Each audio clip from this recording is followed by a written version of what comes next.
Hello, you're with me Nadia Nazir on tvsarawak.com. Here's the headline. Chief Minister Datuk Patinggi Tan Sri Adnan Satem expressed his hope that Sarawak Islamic Complex would help to clear misconceptions about Islam.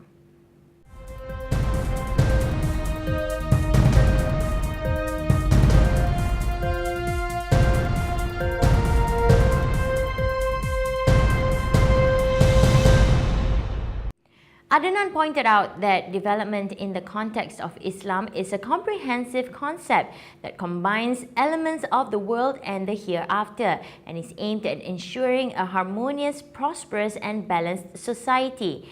This, he noted, had been achieved by the people of Sarawak through the commitment and spirit of its leaders. He further said that efforts should be continued to raise the dignity of Islam itself in line with its position as the official religion of the Federation. Describing Islam as a religion of peace, he said Muslims are called to promote goodwill and love and lend a helping hand to all people regardless of race and religion. Thus, it is important, he said, that Muslims understand and appreciate the teachings of their religion as a comprehensive system of life to develop and build civilization. He reminded people that Islam should be appreciated and be practiced as a system that can integrate life in this world with preparation for the next life. Deputy Minister of Health Datuk Sri Dr. Hilmi Yahya gave assurance that the ministry will arrange for facilities necessary which Sarawak General Hospital Heart Centre lacks. While presenting surgical instruments and oxygen concentrator to SGH Heart Centre, he pointed out several inadequacies like shortage of cardiac anaesthetists, over 10 years echo machine and the distance from SGH Heart Centre and Kuching City Centre, whereby lacking public transport and lodging facilities. He said SGH Heart Centre had undeniably developed very well, but there are still a lot yet to be done for it to provide satisfactory service to the people in Kuching and throughout the state in general. The number of patients continue to grow each year, whereby in 2013 there were 19,706 outpatients visiting the cardiology clinic, and this year the number was expected to be more than 20,000 patients. This proves the need for an upgrade of facilities at SGH Heart Centre. He pointed out that last year, 3,500 patients were given invasive cardiac interventional procedures, including diagnostic cardiac catheterizations and percutaneous interventional procedures. Out of the figure, 40 to 50% were patients from outside Kuching, including Sabah and Brunei. Yang di-Pertua Negeri Tun Pehin Sri Abdul Taib Mahmud said Sarawak would not have achieved development which it is enjoying now without the support of the Cabinet and the people. He said since taking up the post of Chief Minister of the state, he had been trying to build a better system in the Islamic Council and to establish programs to develop it. He was speaking at the official opening of the Sarawak Islamic Complex. He mentioned that one of the people who had been helping him from the beginning was Housing Minister Dato' Amar Abang Johari Tun Openg, who had worked hard to help him in the Islamic Council programs. He reiterated that with the strong cooperation, the Muslims in Sarawak are not just united, but are united with one clear purpose: to contribute to any efforts that could lead to progress. Indeed, he added, this cooperation has become a hallmark for Sarawak. He encouraged more young Muslims to be actively involved in religious activities, not only for the benefit of Muslims in the state, but to benefit the non-Muslims as well. Sarawak Islamic Complex is a representation of the local Muslim community's desire to continue working with the other races for a more peaceful, dynamic and prosperous Sarawak.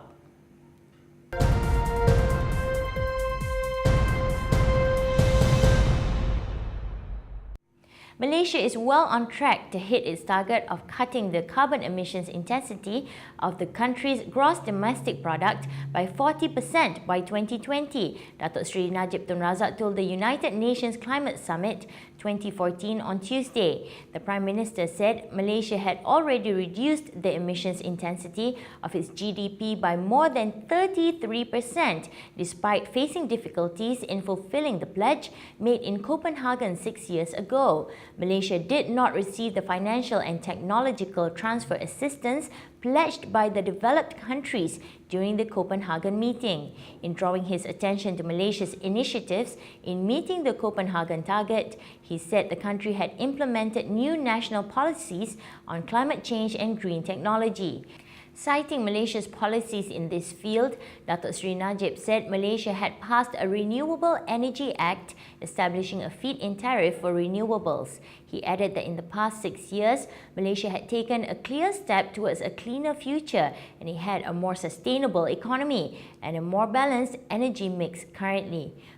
Further substantiating his point on the issue, Najib said the country had new policies to promote energy-efficient vehicles, a new corporate greenhouse gas reporting program, a building sector efficiency project, and a low-carbon city framework. Malaysia was also constructing a new urban mass transit system that could halve the number of cars on its city streets.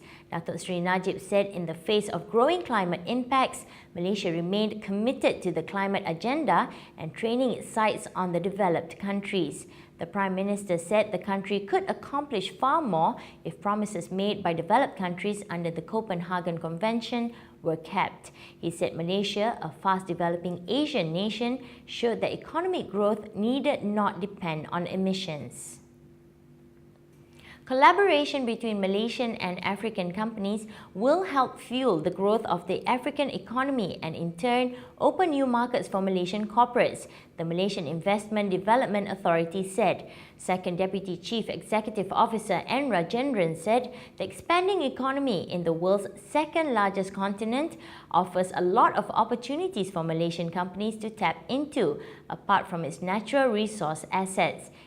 He said electronics, consumer products and machinery equipment for agriculture are some of the potential areas. He said African economies have great potential to build on their demographic dynamism, rapid urbanization and natural resource assets. Rajendran said Africa has seen remarkable progress in human capital development with lower poverty levels, rising incomes and improving rates of school enrollment and health coverage. He said FDI inflows into Southern Africa almost doubled to $13 billion, while investment in Eastern Africa grew 15% to $6.2 billion. Third Country Training Program Investment Promotion for African Countries was organized by MIDA in partnership with the Ministry of Foreign Affairs and Japan International Cooperation Agency to help African countries gain a better understanding of Malaysia's experience in improving its policies and strategies for industrial development and investment promotion. Malaysia and Bangladesh have inked a government-to-government memorandum of understanding for a 6 billion ringgit power plant project in Maheshkhali, Bangladesh. It was signed by Malaysia's Special Envoy for Infrastructure to India and South Asia, Datuk Seri S. Samivelu, and Bangladesh State Minister for Power, Energy and Mineral Resources, Nasrul Hamid. The independent power project will involve Bangladesh Power Development Berhad and a Malaysian consortium comprising Tenaga Nasional Berhad and Powertech Berhad, a subsidiary of One Malaysia Development Berhad. It will see a 1,320 megawatt coal-fired power plant being built in Maheshkhali, Cox's Bazar, Bangladesh, with 2019 as its expected commercial operation date. TNB said the project would be developed on a build-operate-own basis, adding that it also involved the signing of a long-term power purchase agreement with BPDB for the sale and purchase of power from the plant.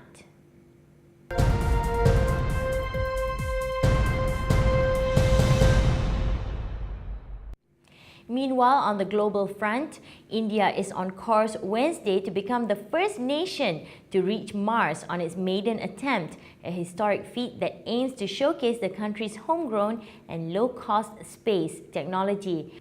After a 10-month journey, India's Mars Orbiter mission, also called Mangalyaan, is scheduled to make some final complicated maneuvers before entering the red planet's orbit after 7:30 a.m. This is India's first mission to the red planet to search for evidence of life. If successful, the country will join an elite club of the United States, Russia and Europe. but the mission is a risky one, with more than half of all attempts to reach Mars ending in failure, and no single nation has succeeded on its first go, except for that one of the European Space Agency, representing a consortium of countries. India's unnamed probe plans to study the planet's surface and scan its atmosphere for methane, which could provide evidence of some sort of life form. But experts say the mission's main aim is to showcase India's low-budget space technology and hopefully snatch a bigger share of the $300 billion global space market. At just $74 million, the mission costs just a fraction of NASA's MAVEN spacecraft, which successfully began orbiting the fourth planet from the Sun on Sunday. Prime Minister Narendra Modi was expected to join scientists at the ISRO mission control near the southern city of Bangalore for the spacecraft's orbit entry. US President Barack Obama urged all nations, including emerging economies, to act against climate change, warning that the time was running out to prevent further damage.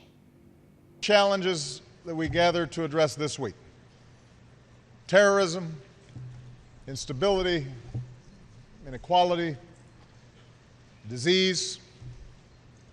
There's one issue that will define the contours of this century more dramatically than any other, and that is the urgent and growing threat of a changing climate. We know what we have to do to avoid irreparable harm. We have to cut carbon pollution in our own countries to prevent the worst effects of climate change. Tens of thousands of Chinese tourists have cancelled trips to Philippines after a travel warning by Beijing, inflicting major pain on hotels, airlines and tour operators, industry figures said on Tuesday. China warned its citizens this month to avoid visiting the Philippines, citing a foiled bomb plot against the Chinese embassy in Manila and the danger of criminal gangs. The alert had an immediate impact on the Philippines' most famous destination, Boracay Island, with nearly 20,000 Chinese tourists cancelling bookings within 5 days, Regional Tourism Director Helen Catabla said. The country's biggest budget carrier, Cebu Pacific, said it had cancelled 149 flights to and from China for the rest of the year because of the sudden drop-off in demand. Regional carrier AirAsia also said it had indefinitely suspended its twice-weekly flights between Kalibo Airport, one of the main gateways to Boracay, and the Chinese financial hub of Shanghai. On Boracay, famed for its powdery white sand and calm blue waters, the biggest ferry and bus shuttle service said it had lost a third of its average 150 passengers daily. Before the travel warning, China was the Philippines' third biggest market for tourists after South Korea and the United States. Chinese tourist arrivals in the first half rose 13.6% to 226,163, according to government data. Many foreign governments warned their nationals to avoid large parts of the southern Philippines due to the threats of kidnapping. And that's all the news we have for you today. I'm Nadia Nazir for tvsarawak.com. Thank you for watching. Have a great day ahead.